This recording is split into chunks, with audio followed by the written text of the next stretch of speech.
He told his dying wife she was already as good as dead and abandoned her with their newborn triplets. Years later, he married a wealthy socialite and built a charity in his late wife's name. But tonight, at his largest gala, the ghost he buried is about to give the speech of her life. This is a story of unimaginable betrayal and incredible strength. If you're ready to hear how she fought her way back, please show your support by hitting the subscribe button and liking this video. It helps this channel share more powerful stories like this one. Now, let's begin.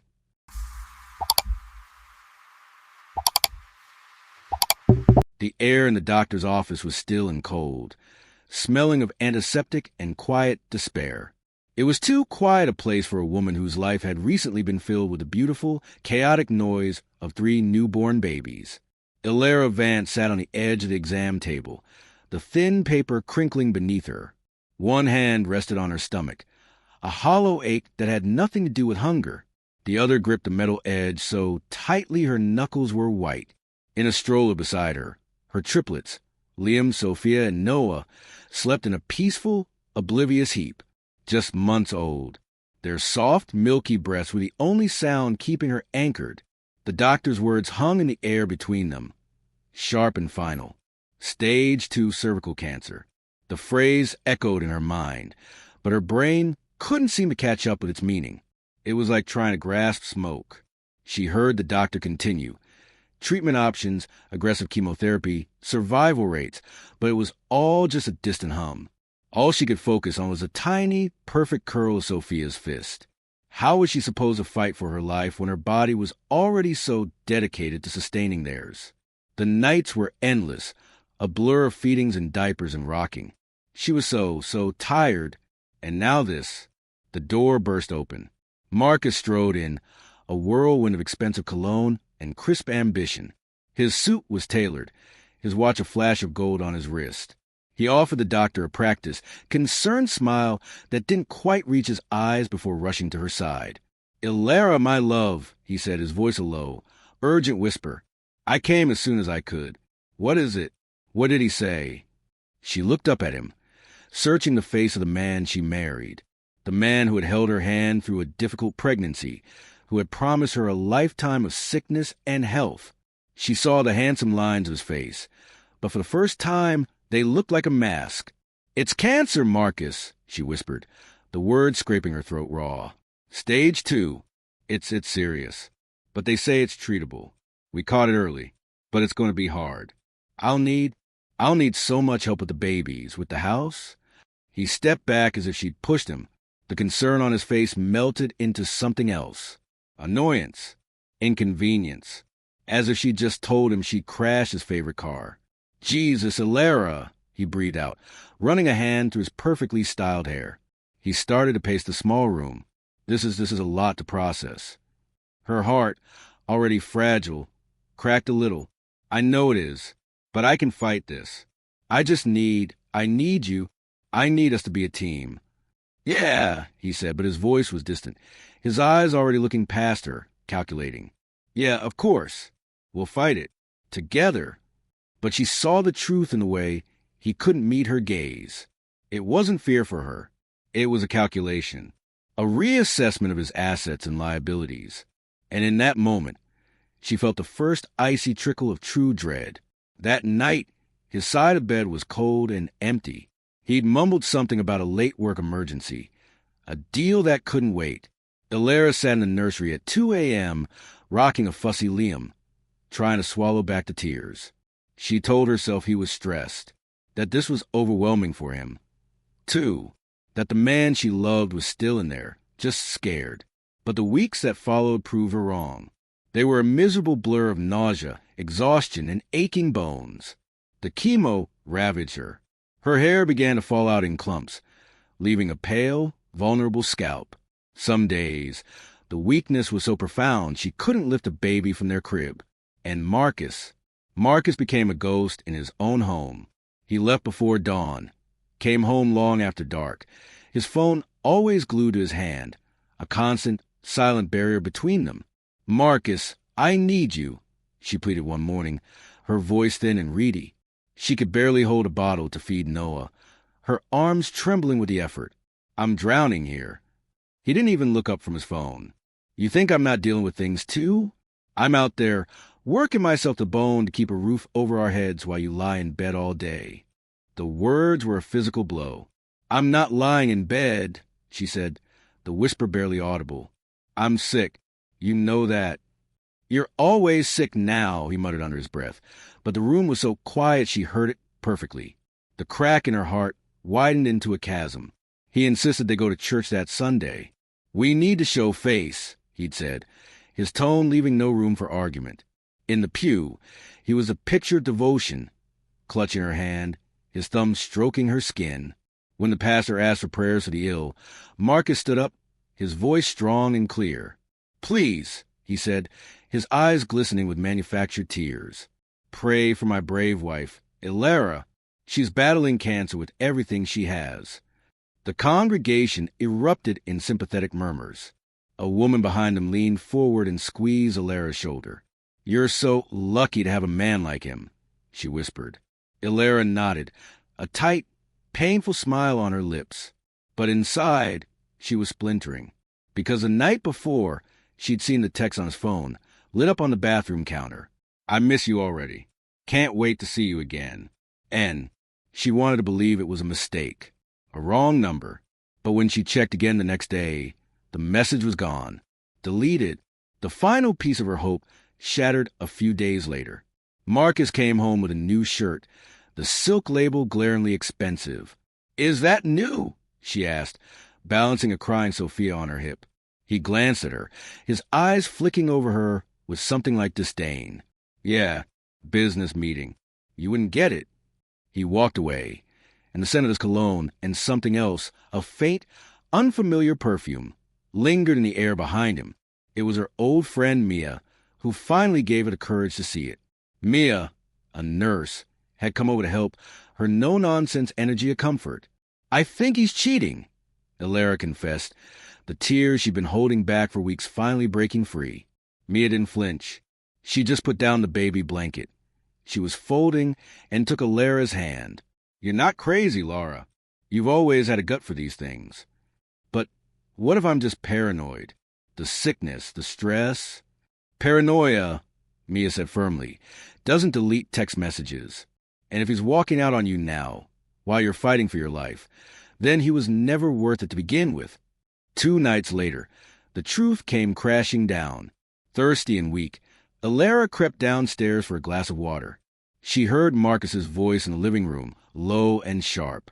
She froze behind the wall, her blood turning to ice. His voice was cold, utterly merciless. "No, I'm not dragging this out. She's basically dead already." Elara's breath hitched. She clutched the wall for support. "I can't waste my life on her and those brats. I need out. This is the only shot I've got." There was a silence. He'd ended the call. Elara stood there in the dark, shaking, the words etching themselves into her soul forever. Basically dead. Those brats. Waste my life. The man she loved had just signed her death warrant. The next morning, he was gone. The closet was half empty. His car was gone from the driveway. And on the kitchen counter, a single piece of paper. 3 words. "Don't try to find me." That was it. No apology. No explanation. Just a final, brutal dismissal. The weight of it, the utter desolation, crushed her. The babies started crying from the nursery, their hungry wails echoing through the empty house. Elara sank to her knees, the world swimming, her chest too tight to breathe. Her vision tunneled into blackness, and the sound of her children's cries was the last thing she heard as she collapsed onto the cold, hard floor. Yes, that is the end of Chapter 1. It concludes with Elara's collapse, the ultimate physical manifestation of her emotional and physical abandonment. The first thing she was aware of was a steady, rhythmic beeping. It was a clean, mechanical sound, so different from the soft, needy cries of her babies. Then came the smells, antiseptic, starch, the faint, sweet scent of 4 fluids. Hospital. Again. Elara opened her eyes, the world swimming into blurry focus. The ceiling tiles were white and pockmarked. Her body felt heavy, leaden, as if she were buried under a layer of cold mud. A warm pressure tightened on her hand. She turned her head, a slow, painful effort. Mia was there, slumped in a chair beside the bed, her head nodding with exhaustion, but her hand was wrapped firmly around Elara's, an anchor in the swirling confusion. "Mia!" The word was a dry croak, barely audible. Mia's eyes snapped open. Relief, fierce and immediate, washed over her face. "Lara! Oh, thank God!" She leaned forward, her free hand brushing a stray tear from her own cheek. "You're awake. The babies?" It was the only question that mattered, the only thought that could penetrate the fog of her broken heart. "They're safe. They're okay. They're just down the hall. A nurse is watching them." Mia's voice was soft but steady. "And you're safe. You're in the hospital." The memory returned, then not in a flood, but in a single devastating image. The note on the counter. "Don't try to find me." "He's gone," Elara whispered. It wasn't a question. Mia's jaw tightened. She gave a slow, grim nod. "I know." For days, Elara floated in a silent, gray world. She did what she was told. She took her medications. She drank the broth they brought. She held her babies when Mia brought them in, feeding them with hands that still trembled. But inside, she was hollow. The love of her life, the father of her children, had looked at her in her most vulnerable, terrifying moment and had seen nothing but a burden. He hadn't just left her. He had discarded her. The silence in her head was louder than any scream. It was Mia who finally broke through the numbness. She came in one afternoon, her usual brisk energy subdued, a manila folder in her hand. "I've been doing some digging," she said, her voice low. She placed the folder on Elara's blanketed lap. "I found something." Elara looked down, her fingers slowly tracing the edge of the folder. She opened it. Bank statements. Pages and pages of them. Their joint savings account, the one they built together for the children's future, was empty, a zero balance. The transaction showed a rapid, frantic series of withdrawals, all from 2 weeks ago, right before he left. "He drained it," Mia said quietly. "Everything, even the small inheritance from your mother." Elara covered her mouth with her hand, a sob trapped in her throat. It was one thing to abandon her. It was another to steal their children's future. But Mia wasn't done. Her face was a mask of controlled fury. "And I checked the life insurance policy, the one where you're the beneficiary." Elara looked up, a fresh dread chilling her veins. "Marcus filed a claim." Mia said, each word sharp and precise. "He pretended you had passed. It was denied because, well, you're very clearly alive. But he tried." The room seemed to tilt. Elara gripped the sheets, her breath coming in short, sharp gasps. He hadn't just hoped she would die. He had actively planned for it. He had tried to profit from it. "He wanted me gone." Elara breathed, the horror of it finally, fully dawning on her. Really, truly gone. "He wanted a clean slate," Mia confirmed, her voice cold.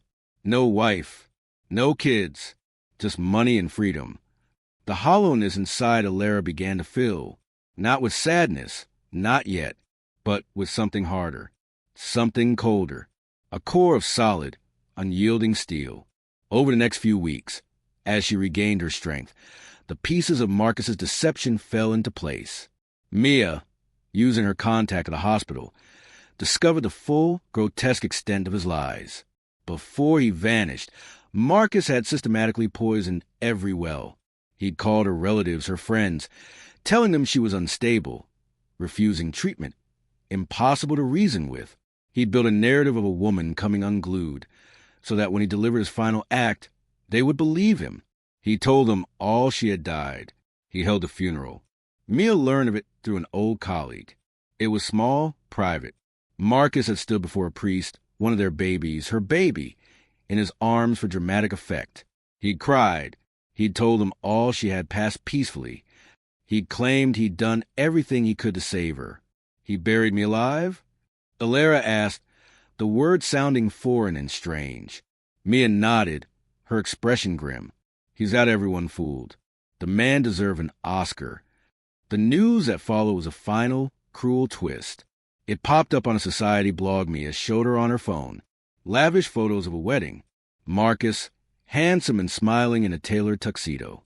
And beside him, beaming, was Natalia Sterling of the wealthy Sterling family. The wedding was at her father's vineyard.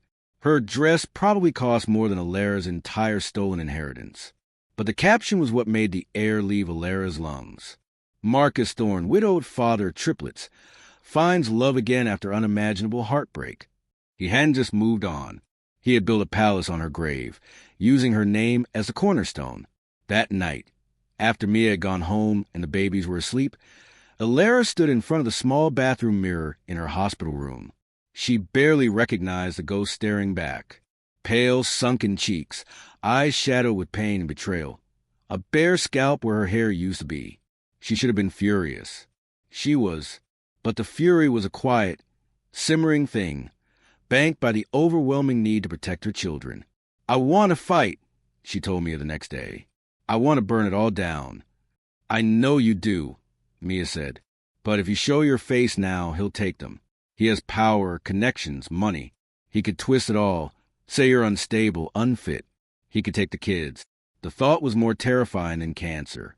Elara's arms instinctively curled around herself. "Then what do I do?" she whispered, the fight draining out of her, replaced by a familiar, helpless fear. Mia leaned forward, her eyes blazing with a new intensity. "Then we wait. We get you stronger. Not just your body. Everything. You build yourself back up in silence. In secret." She placed her hands on Elara's shoulders. "And when you come back, you don't come back as a victim. You come back as a storm." So they crafted a plan, a disappearing act. Using her influence, Mia arranged for an early discharge under a different name. Ellie James, a doctor she trusted, signed the papers. No questions asked. There were no relatives left to question it. Marcus had seen to that. One night, under the cover of a moonless sky, Mia loaded a car with the few things Elara had left. She bundled the triplets, now just over a year old, into their car seats. Elara, wearing a borrowed hoodie and a baseball cap, slid into the passenger seat, her heart hammering against her ribs. She looked back once at the city of Crestmont, its lights glittering like a nest of lies. Marcus was in there somewhere, toasting his new life with his new wife. He thought she was dead and buried. The car drove for hours, leaving the bright city lights behind, moving into the deep, dark quiet of the countryside. They finally stopped in front of a small, weathered house in a town so small it barely had a name, Cedar Hollow. The house had thin walls and a dripping kitchen sink. The floors creaked. It was a world away from the life she'd known, but it was safe. It was hidden. As Mia carried a sleeping Liam inside, Elara stood on the dusty porch, holding Sophia and Noah. She looked up at the vast, starry sky, so much bigger and clearer here. She whispered the promise into the quiet night, a vow to herself, to her children, and to the man who thought he was free of her. "I'm not done." The first sound Elara learned to love in Cedar Hollow was the rooster's crow. It wasn't the blaring horn of a Crestmont traffic jam or the sterile beep of a hospital monitor. It was raw, real, and it signaled a new day, a day he didn't control. The small, two-bedroom house became their sanctuary. The walls were thin enough to hear the wind whistling through the pines, and the floorboards groaned a familiar song underfoot. The kitchen sink dripped a steady, rhythmic plink into a pan left in the basin overnight. To Elara, these weren't signs of poverty. They were the sounds of peace, of safety. Her body healed slowly, the chemotherapy's poison gradually relinquishing its hold. Strength returned not in leaps, but in small, hard-won increments. The ability to carry a grocery bag and a baby at the same time, to stay awake through a full movie after the kids were asleep, to look in the mirror and not immediately flinch. Her reflection began to change. The hollows in her cheeks filled out. A healthy color returned to her skin. And her hair grew back. It came in soft and dark. First a faint shadow, then a stubborn fuzz, and finally curls that she let grow to her shoulders. She looked nothing like the ghost Marcus had left behind. She was Ellie James now, a single mother who'd moved to Cedar Hollow for a quieter life after beating cancer. It was a story everyone believed because it was mostly true. The triplets, Liam, Sophia, and Noah, grew like weeds in the clean country air. They were toddlers now, with scraped knees and infectious giggles, their world defined by the boundaries of their small home and the sprawling backyard. They knew nothing of a father who had abandoned them or a past life of betrayal. They only knew their mommy, whose lap was always available for a story, and their Aunt Mia, who visited every other weekend with bags of groceries and loud, smacking kisses. Mia was their lifeline. She was the keeper of the truth, the architect of their hidden life. She handled the paperwork, secured Ellie's new identity, and became the sole bridge to the world they'd left behind. It was during one of these visits, sitting at Ellie's rickety kitchen table, that she slid a newspaper across the chipped laminate surface. "He's upping his game," Mia said, her voice flat. Ellie wiped her hands on a dish towel and picked it up. It was the Cressmont Times, the society section. There he was, Marcus Thorne, looking more polished and smug than ever, standing beside a beaming Natalia at charity auction. The headline made bile rise in her throat. Philanthropist Marcus Thorne champions cancer awareness in late wife's name. "He's using me," Ellie whispered, the paper trembling in her hands. "He's using my pain to get invites to galas." "It's worse than that," Mia said. She opened her laptop and navigated to a sleek, professional website. "Look." The site was called the Elara Foundation. Its banner featured a soft-focus, black-and-white photo of Ellie from years ago, one Marcus must have dug up. The tagline read, "Providing support and hope for women battling cancer." He had turned her suffering into a brand. Her name was now a logo on letterhead, a slogan on donation tins. He had buried the real her and built a marble statue of a saint in her place, all while pocketing the admiration and, she was sure, the money that came with it. The old fury, the one that kept her breathing when she wanted to give up, ignited again. It was a cold, clean burn this time. "I want to fight," Ellie said, her voice low and steady. "I want to burn it all down." Mia nodded, her eyes gleaming with a fierce light. "I know, but we do it smart. We wait. We let him get comfortable. Let him think he's won." She leaned forward. "You're building something here, Ellie. You're building strength. When you're ready, you won't just expose him. You'll destroy him." The waiting was the hardest part. Ellie channeled her simmering rage into her work. She used every spare dollar she'd saved from her odd jobs, cleaning houses, babysitting, selling her handmade candles at the local farmer's market, and poured it into a dusty storefront on the edge of town. She called it the Cedar Chest, a home goods store that featured crafts made by women in the community and from shelters Mia connected her with in the city. It wasn't just a store. It was her fortress. It was proof that she could build something beautiful from the ashes he'd left her. Her children played among the displays of handmade quilts and pottery, their laughter the store's most beautiful music. Meanwhile, Mia began her own quiet campaign. She reached out to a former classmate, David Chun, an investigative journalist with a reputation for toppling corrupt figures. Their meetings were held in the back room of the Cedar Chest after hours, the scent of beeswax and lavender hanging in the air. Ellie, calm, strong, and unwavering, laid out the story, not as a heartbroken victim, but as a wronged woman with evidence. David listened, his skepticism melting into grim fascination as he presented the folder. The forged death certificate, the bank statements showing the drain accounts, the life insurance claim.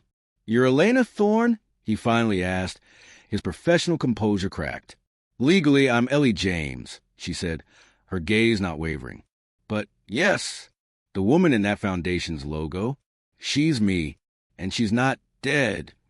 David agreed to help, but on her terms. He would dig deeper, follow the money trail of the foundation, but he would publish nothing until she gave the word. "Let him climb higher," Ellie told him, her voice as cold as the winter wind outside. "The higher he goes, the harder he'll fall." The cracks in Marcus's perfect world began to show in small ways. An article questioning the foundation's administrative costs appeared in a small business journal. A charitable partner quietly withdrew from a fundraising event. The termites were in the walls, and Marcus, in his arrogance, didn't even hear them chewing. But someone else did. Natalia, Mia forwarded Ellie a gossip column snippet, a blurred photo of Natalia Sterling Thorne leaving a lawyer's office, looking drawn and anxious. The caption speculated about marital troubles. Ellie felt a pang of something unexpected. Not sympathy, but a grim sense of kinship.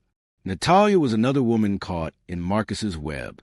She wondered if Natalia had also heard the chilling click of a lock turning. The final piece arrived on a rainy Tuesday afternoon. Mia came into the shop, her face pale but triumphant. She held a flash drive. "It's all there," she said, her voice hushed. Everything David needed. Tax fraud, embezzlement from the foundation, backdoor deals. He's not just a liar and a thief. He's a criminal. Ellie took the drive, its plastic casing cool in her hand. It felt heavy with the weight of 5 years of silence, of pain, of waiting. That evening, as she closed up the shop, an email notification popped up on her phone. It was from a PR firm she'd signed up for under her business alias. The subject line was crisp and professional. Invitation, the Elara Foundation annual gala, honoring the strength of survivors. He was throwing a party, a celebration of the lie he'd built, and he'd invited the whole world. Ellie stood alone in her quiet store, the rain pattering against the windows. She looked at the invitation, then at the flash drive in her hand, and finally at her reflection in the dark glass of the window. She saw Ellie James, shopkeeper, survivor, and she saw Elara Vance, the ghost he thought he'd buried. A slow, determined smile touched her lips. It was time to RSVP. The grand ballroom of the Crestmont Royal Hotel was a symphony of manufactured perfection. Crystal chandeliers dripped light on the tables draped in ivory linen. The air hummed with the clink of fine china, the murmur of polished conversation, and the soft, insistent melody of a string quartet. It was a world of gleaming surfaces and hidden depths, a stage set for a man who had built his life on a lie. At the center of it all was Marcus Thorne. He moved through the crowd like a king holding court, his smile a brilliant, practiced flash. He clasped shoulders, shook hands, his gaze lingering just long enough on each person to make them feel seen, before moving on to the next important donor. He was in his element, the philanthropist, the grieving widower who had turned his pain into purpose, the hero of his own story. Standing beside him, a fixed smile on her face, was Natalia. Her red gown was exquisite, her jewelry real and breathtakingly expensive. But her eyes, if anyone had cared to look closely, were distant. She held a glass of champagne she hadn't sipped, her posture so rigid it looked painful. Every laugh from Marcus, every proud gesture toward the banner bearing her name, the Elara Foundation, felt like a needle prick. She was living inside his beautiful, gilded cage, and the walls were closing in. Backstage, Davidson adjusted his tie, a press pass dangling from his neck. He exchanged a quiet nod with a plainclothes police officer stationed near the fire exit. The air back here was tense, electric with unspoken action.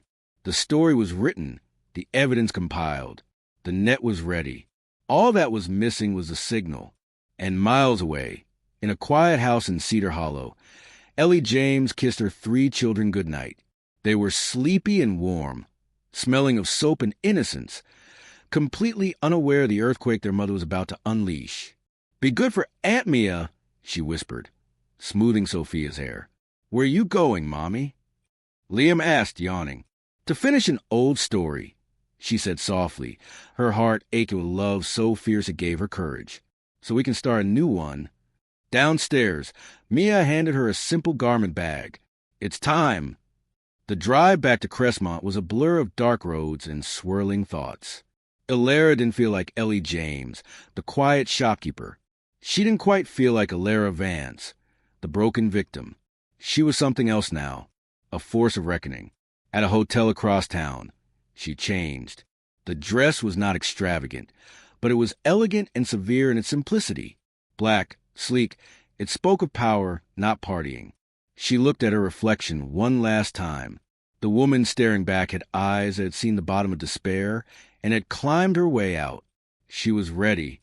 The ballroom was at its peak of celebration. Marcus had taken the stage, the spotlight bleaching him into a perfect, two-dimensional icon. The crowd hushed. Phones were raised to record. Thank you. Thank you all for coming tonight, Marcus began, his voice oozing false warmth. He placed a hand over his heart. Tonight, we honor a woman whose courage in the face of unimaginable adversity continues to inspire me, to inspire all of us. My late wife, Elara, may her memory be a beacon of hope. He was so convincing. The slight crack in his voice, the sheen of tears in his eyes. The crowd was captivated, eating out of the palm of his hand. He never got to finish his sentence. A ripple of confusion started at the back of the room. A murmur, then a gasp. Heads turned. The seamless narrative he was spinning fractured in an instant. The large double doors of the ballroom had swung open, and there she stood, silhouetted against the bright lights of the lobby. She was a stark, dark figure. For a moment, she was just a disruption. Then she stepped forward into the light of the ballroom. The music died. The chatter ceased. 1,000 eyes followed her as she walked, her heels clicking a steady, deliberate rhythm on the marble floor. She didn't look at the crowd. Her gaze was fixed straight ahead, locked on the man on the stage. Marcus's smile froze. The color drained from his face so completely he looked like a wax figure. His jaw went slack. The teleprompter's words meant nothing now. He was staring at a ghost, and the ghost was walking. Elara? The name wasn't welcome. It was a choked gasp of pure, undiluted terror. The microphone picked it up, amplifying his horror for the entire room to hear. She stopped at the base of the stage and finally spoke. Her voice was calm, clear, and cut through the silence like a knife. You weren't expecting me. The room erupted. Cameras flashed, a staccato burst of light. People stood up, chairs scraping. Reporters shoved their way forward. The air was thick with shouted questions and bewildered exclamations. On stage, Marcus was a statue of panic. This isn't what it looks like. Elena, please. But the world was no longer listening to him. All eyes were on her. It was then that Natalia moved. The spell was broken. The sight of her husband's living, breathing wife, the woman whose grave he'd built his empire upon, was a final shove she needed. Without a word, she pulled the heavy diamond ring from her finger. It made a sharp final clink as she dropped on the stage at his feet.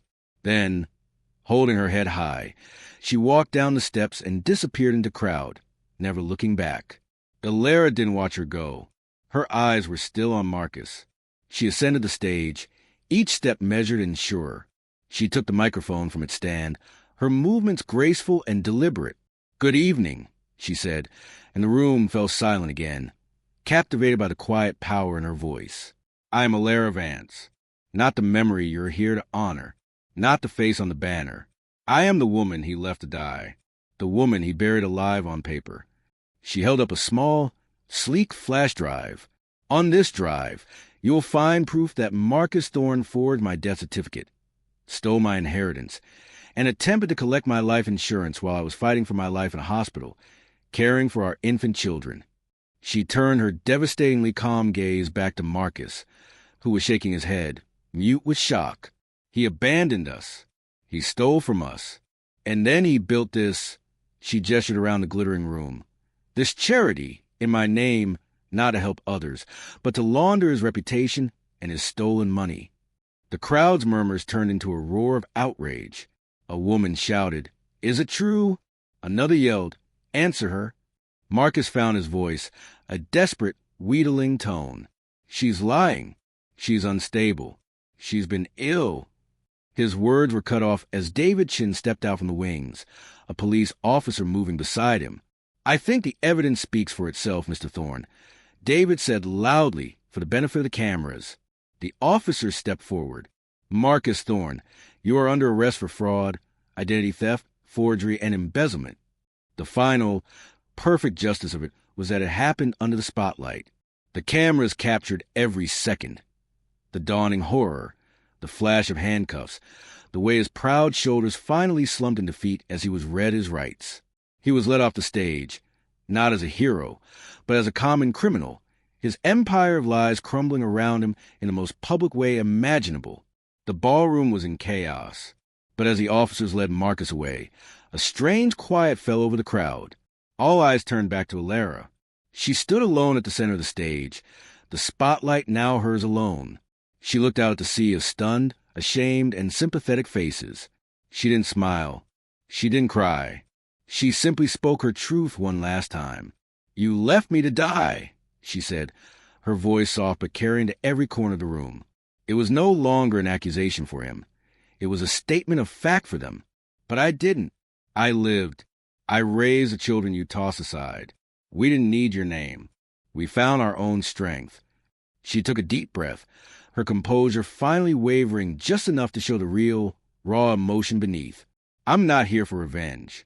I'm here for the truth, and to remind everyone that sometimes survival is the loudest revenge of all." For a moment, there was silence. Then one person began to clap. Then another, and another. It wasn't a celebration. It was something deeper, more profound. A roar of respect. A standing ovation for Survivor, who had walked out of the grave he made for her and into the light. Elara didn't wait for it to end. She had said what she came to say. She placed the microphone back in its stand, turned, and walked off the stage. She moved through the parting crowd. Head high, a woman finally, completely free. The storm had passed, and she was still standing. The flashbulbs erupted as she stepped out of the hotel, a wave of shouted questions crashing against her. "Elara, over here. What will you do now? How do you feel?" She didn't stop. She didn't speak. She simply walked, a solitary figure cutting through the chaos. Her black dress a slash of calm certainty in the frenzy. A car door swung open. Mia was behind the wheel, her face pale but her eyes blazing with triumph. Elara slid into the passenger seat and the door thudded shut, sealing them in a bubble of sudden, profound silence. The shouts and camera clicks became a muffled dream. For a long moment, neither of them spoke. Elara leaned her head back against the seat, her body trembling with the aftershocks of adrenaline. She had done it. She had stood in the heart of his world and spoken her truth, and his world had shattered. Mia finally broke the silence, her voice thick with emotion. "I am so incredibly proud of you." Elara turned her head, a slow, weary smile touching her lips. "We did it," she whispered. "It's over." But it wasn't. Not quite. The following weeks were a different kind of whirlwind. The story was everywhere.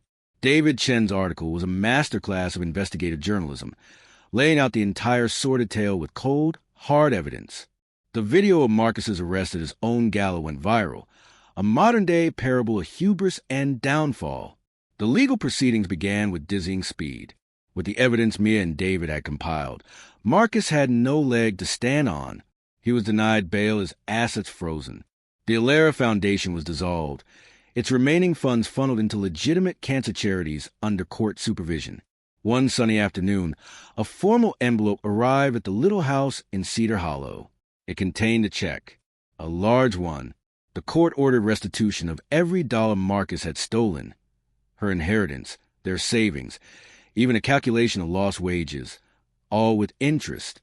It was justice, made tangible. It was freedom, of a financial kind she had never known. The money meant nothing compared to the other envelope that arrived. It was a simple, handwritten letter from Natalia. She had filed for divorce and was seeking full custody of her unborn child, using Marcus's arrest and the evidence of his past abandonment as her leverage. The letter was short, and it wasn't an apology. They were both victims of the same man, not sisters. But it ended with 3 words: "Thank you." Elara folded the letter and put away. Some bridges didn't need to be rebuilt. They just needed to be acknowledged for the wreckage they were. The world wanted a piece of her. Talk shows offered her millions for an exclusive interview. Book agents slid contracts under her door. She declined them all. Her victory wasn't a story to be sold. It was hers to heal from. Her priority was, and always would be, her children. She sat them down one evening. The 3 of them curled up on their worn sofa. They were too young to understand the complexities, but old enough to sense a seismic shift in their world. "You remember the bad man Mommy had to talk about?" she began, choosing her words carefully. Liam nodded, his small face serious. "The one who was mean to you?" "Yes, sweetheart. He was your father. But he was not a good man, and he made very bad choices. He's gone now. He can't be mean to anyone ever again. She pulled them closer. The most important thing you need to know is that we are safe. We are together. And we are so loved. They accepted this with a profound trust of children who had never known anything but her love. Their world was secure because she was in it. It was the only redemption that mattered. Months passed. The media frenzy died down, moving on to the next scandal. Cedar Hollow remained her sanctuary. She expanded the Cedar Chest, turning it into a proper community hub, a place that truly embodied the strength its owner had fought for. One evening, she found herself standing on her porch, watching Liam, Sophia, and Noah chase fireflies in the twilight, their shrieks of laughter echoing in the quiet air. The sky was a deep, soft purple, and the first stars were beginning to prick through. Mia came out and stood beside her, handing her a mug of tea. "They're okay," Mia said softly, following her gaze. "They're more than okay," Elara replied, her heart so full it felt like it might burst. She thought of the woman in the hospital gown, collapsing onto a cold floor from a pain that had nothing to do with cancer. She thought of the ghost she'd been, trembling in a strange house, learning how to breathe again. She had clawed her way back from a grave not of earth, but of betrayal and despair. The anger was gone now. It had burned itself out in that ballroom, leaving behind not ashes, but a clean, open space. She didn't hate Marcus. He was a pathetic man in a jail cell, a cautionary tale. His memory evoked nothing in her but a distant, quiet pity. Her story wasn't about him anymore. It was about the 3 laughing children under the vast, starry sky. It was about the loyal friend sipping tea beside her. It was about the quiet strength of a peaceful evening, earned through years of silent fight. She had wanted a storm to bring him down, and she had been that storm. But storms always pass. The quiet that comes after, the clean, washed air, the steady, solid ground, the profound gratitude for simply being alive and safe. That was a real victory.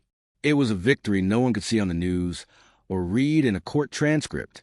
It was a victory felt only in the steady, strong beat of her own heart.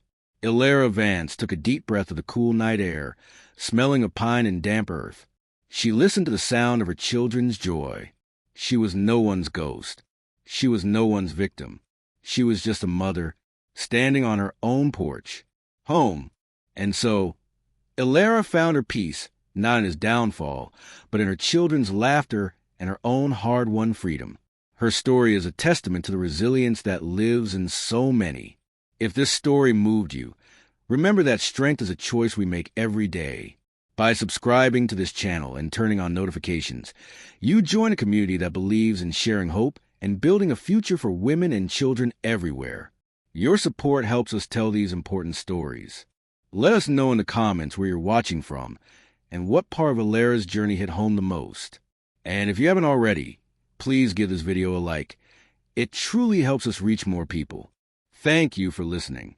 Remember, you're not alone. Until next time.